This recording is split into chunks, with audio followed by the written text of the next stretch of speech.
is EWA Radio, the official podcast of the Education Writers Association, and I'm public editor Emily Richmond. In a 5-part project for the Los Angeles Times, education reporter Sonali Kohli analyzed homicide data to find public high schools that are surrounded by the highest number of homicides. The results provide a stunning look at the physical risk and emotional toll thousands of students experience just trying to get to class. She joins us now. Sonali, welcome to EWA Radio. Thank you for having me. Why was now the time to tell this story?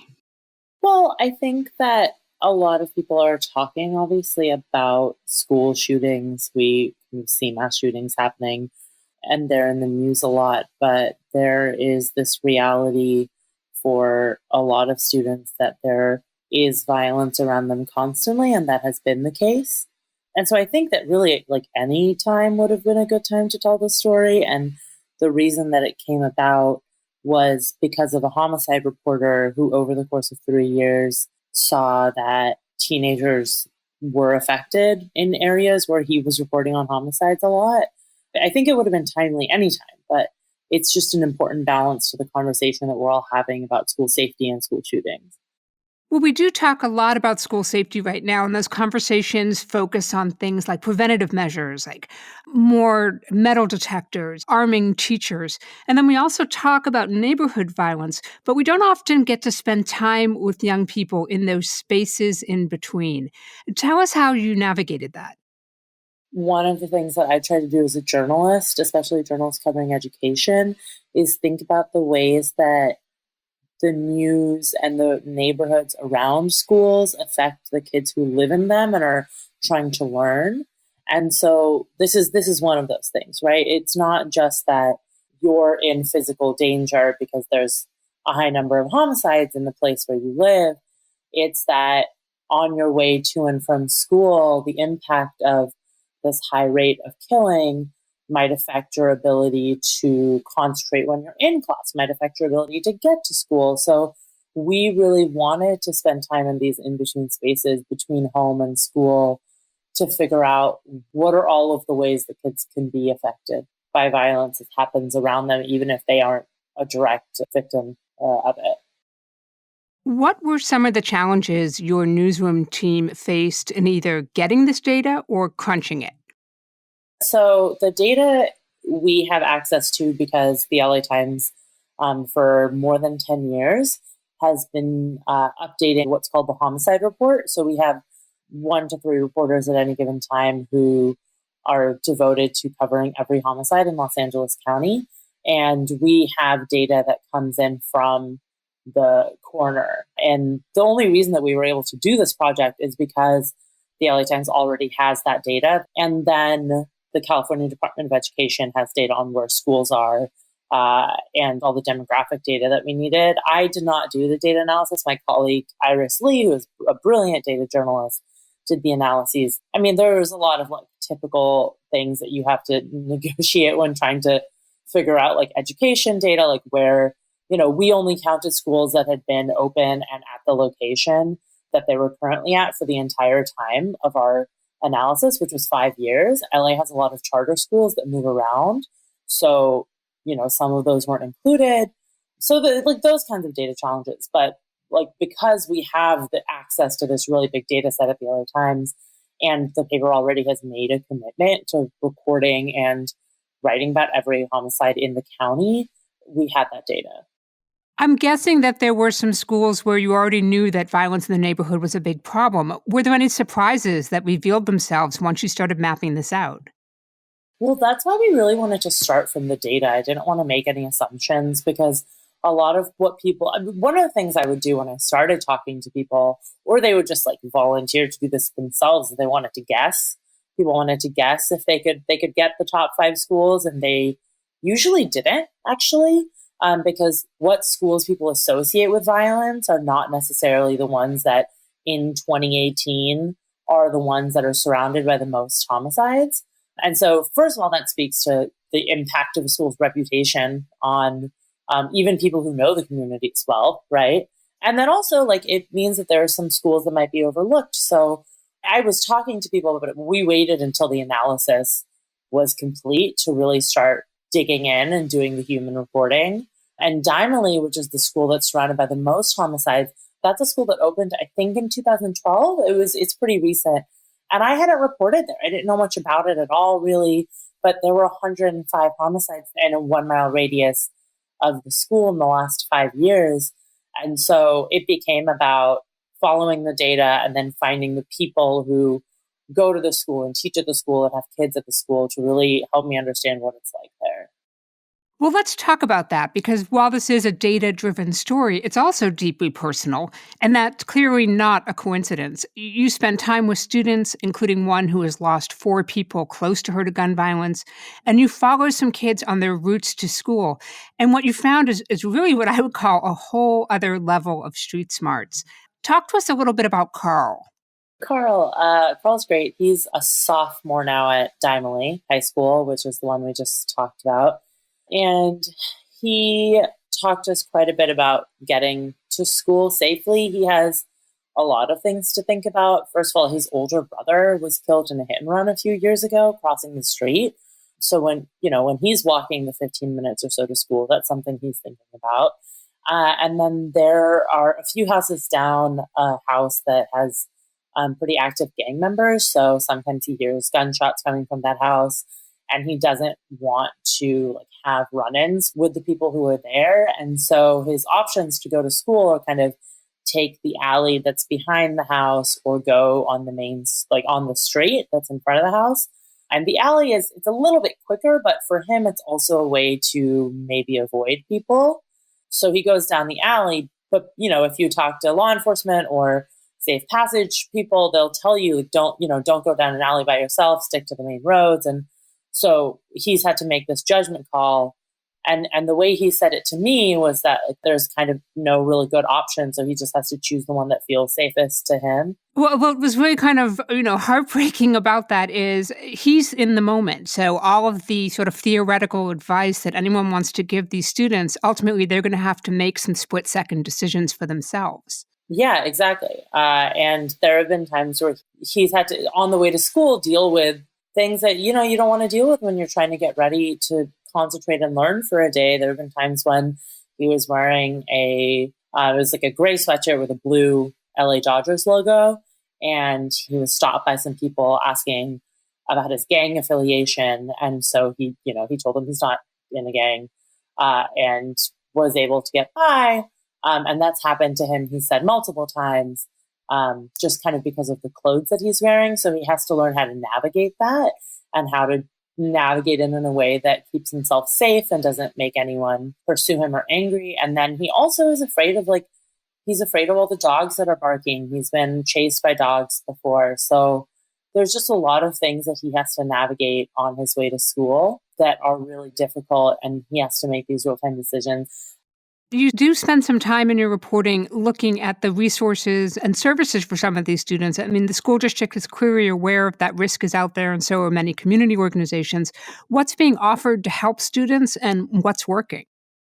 It's hard to measure how the programs are working. There's one that was made actually for military families and now is being implemented in LAUSD to teach resilience it kind of happens through health classes.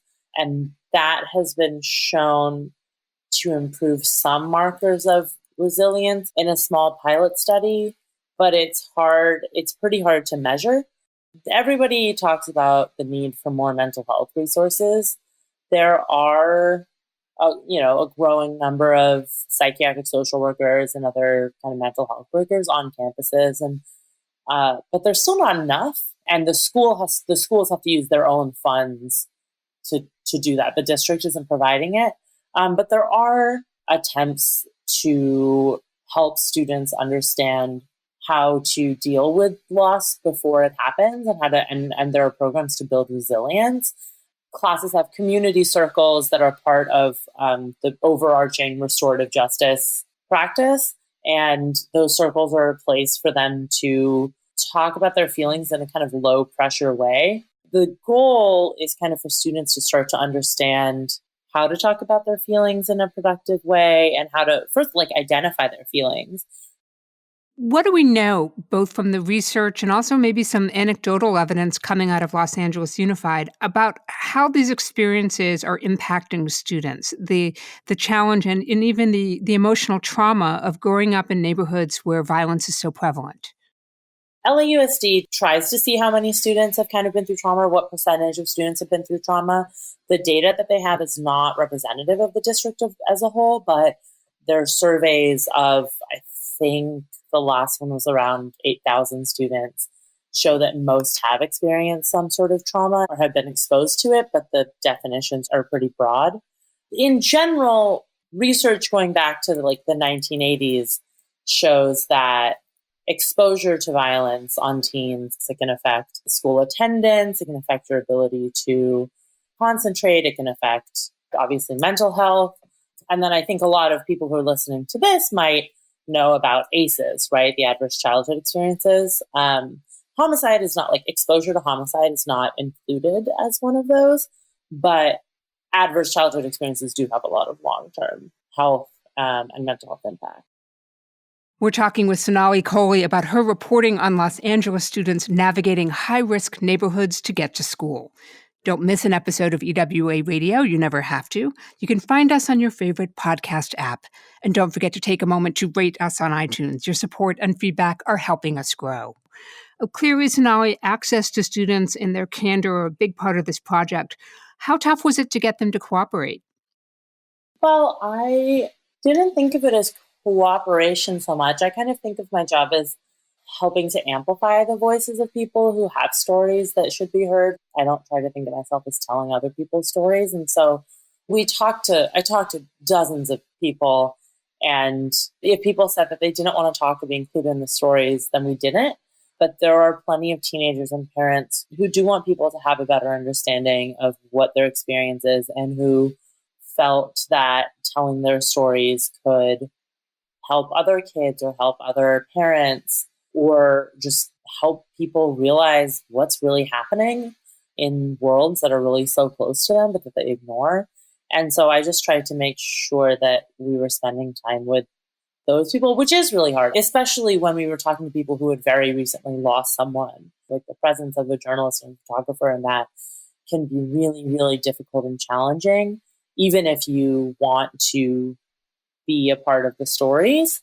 And so balancing that and trying not to re-traumatize people was something that we spent a lot of time thinking about. You also bring students into the story in some innovative ways. One of them was something I haven't really seen before, and that was you asked them to annotate your coverage and give you feedback on how you had done your reporting and actually put hyperlinks into the online text showing what they thought of it. I thought that was pretty brilliant. Tell us how that came about. Yeah, so this project, I worked on it as a fellow with the Center for Health Journalism, and part of that fellowship, there was an engagement piece. That was the idea of someone who used to work at the center named Olivia Henry, who had seen a piece, I think, in the California Sunday magazine, where teenagers or a teenager annotated a piece by her mother, I think. And so she kind of had the idea to use annotation to have students think about stories about homicides near their campuses. I thought that was a great idea. So we had a few roundtables, and the one that we went with was students who attended Fremont High School and Manual Arts High School. And they also annotated a story that was about a homicide that had happened near Fremont High School. And I mean, I think that there's a really long legacy of a lot of the communities that are included in the story being covered in really not good ways. And there's a lot of distrust in the media and in journalists and in newspapers because of really problems with coverage in the past, and a lot of them are really fair. And so we wanted to make sure these young people knew that what they have to say is important, and we wanted to know, okay, well, this is something that happened near your school. What do you think? What do you think of the way that it was covered? Do you think that there were things that we missed? Do you think that there were things that were unnecessary, were harmful? And how does this relate to your experience? And so it was a really good conversation about journalism and about coverage and their own experiences in their communities and what they have to go through going to school. And so it was really great. What advice do you have for reporters who may be looking at this project and thinking about looking at some of these patterns for homicide rates and school safety in their own communities? Are there things they should be looking for and things they should watch out? Like my focus is always on the kids and the parents. And so focus on them. And there's going to be a lot of people who don't want to talk, and that's fine. And we also made it a point to explain the process in as much detail as people wanted, the process of interviewing, the process of publishing, what they might expect in terms of kind of timing and stuff like that, because, a project like this takes a long time, making sure they knew that the stories were going to be online forever and probably on the front page of the paper, and making sure that people felt like they had the power, especially the teenagers and parents, the power to end the conversation at any time, to not answer any questions, which is really like kind of antithetical to what we do as journalists, right? Usually you want people to talk to you and you are not offering them outs. But I made sure that with these stories, because they were such hard topics, and because sometimes teenagers do see adults who are journalists, because they're adults as authority figures, made sure they knew that like they have the power to stop the conversation or shift the conversation at any time, which really led to more honest conversations, right? Because when someone feels in control of something, they are able to open up more. And then also, I would say if you're going to spend time talking to kids about trauma, like do some work to understand how not to re-traumatize the kid. I'm not a mental health professional. I don't have mental health training. So I know that it's not my job to help people process their pain and tragedy, but I do consider it my job to not leave people worse off than when I met them. And nobody who I interviewed needs like anyone's pity. But empathy and compassion go a long way. I spent a lot of time talking to mental health experts to understand, like, okay, what are some of the things that I should do to not re-traumatize kids? So one of them was making sure that they know they have control over the conversation and don't have to answer anything they don't want to, not like repeating the same question again and again and again, paying attention to body language if someone seemed uncomfortable or was starting to become anxious, kind of pulling back or asking them how they were doing or changing the topic to something lighter for a little bit. And then I usually ended the conversations by asking students some variation of what do you do to feel better, essentially, because you've opened up all of this pain, right? You've like opened up all this emotion and then you just leave. But maybe more responsible thing to do is to leave it on a little bit of a positive note and to kind of help close it a little bit. So I would talk to them at the end about like what are the resources you have, like who do you talk to when you're not feeling good, or what are the things you do to make you feel good when you're sad, or varieties of that, until they had kind of talked about something that is a positive for them and is a positive coping. I want to turn to a more personal piece of this story for you. And as you shared publicly in a Twitter thread that went viral, you ended up stepping away from work for a few weeks after this project published. Let's talk a little bit about what unfolded. Sure. So I had been working on this project for about a year. And then in between that, I live in LA and I cover California breaking news as well. So there was a mass shooting in Thousand Oaks, and immediately after that, fires ignited all over the state that were extremely deadly. And I was covering the victims of the shooting and the fires kind of back to back. And this was a year after I had covered mass shootings and fires, the fall and winter prior. And those took a really big toll on me, on my mental health. And I started to have, some of the things that we talk about the kids experiencing, the anxiety, and the post-traumatic stress symptoms I also was experiencing. But I think that like a lot of the reporting I do on the fires and the mass shootings, I do from the office, or I'm anchoring the coverage. And a lot of my colleagues are out in the field. And obviously there are so many people who are like losing so much that as the journalist, you feel like you just shouldn't really be affected by it. When my therapist told me that I really need to take a break, it was like, well, this is a lot, like to be able to take a break is such a luxury. Like I can just step away and say, this isn't my community and I'm just going to leave for a while. And the people who I'm writing about can't do that. And so that guilt kept me from taking care of myself. And I think what I finally realized, or was forced to realize, is that those things are true. Like I have an immense amount of privilege, but it's not a good enough reason to not do what I need to do to keep myself healthy. And so I finally listened after these stories published and also after the LA teachers strike. And I took 3 weeks away just to relax was the goal. And it was really lovely. I endorse it. I hope everyone does it and listens to people who tell you to take breaks. But I think the realization of I have to also be able to handle it, and that means not tamping everything down and just marching forward. It means taking space when I need to. And I also realized after I did that thread was that there are so many journalists who feel this way and who feel this pressure to just kind of suck it up and do your thing and don't let anything affect you. That's not a sustainable way to be a good journalist and to be an empathetic journalist and to write about communities in a way that feels like a partnership and not like an exploitative thing. I'm very appreciative of you sharing an experience that is so personal, and I know a lot of people were as well, in that you're shedding some important light on something that a lot of journalists experience but may be reluctant to not only talk about publicly but to address in their own lives. I want to encourage anyone who's listening who wants more information about this or who thinks they might need some additional help or support, take a look at the DART Center for Journalism and Trauma. That's dartcenter.org. They have some terrific resources on mental health and self-care for reporters. And also, if you work for a company, with HR, I would also look at the resources you have. Sometimes newsrooms don't do a great job of telling people what they have access to, but my newsroom, as well as a lot of others, have employee assistance programs that have a limited amount of free counseling sessions per year that can be really helpful. And I would encourage you to look into it. Sonali Kohli covers education for the Los Angeles Times. Sonali, thanks again for joining us. Thanks for having me.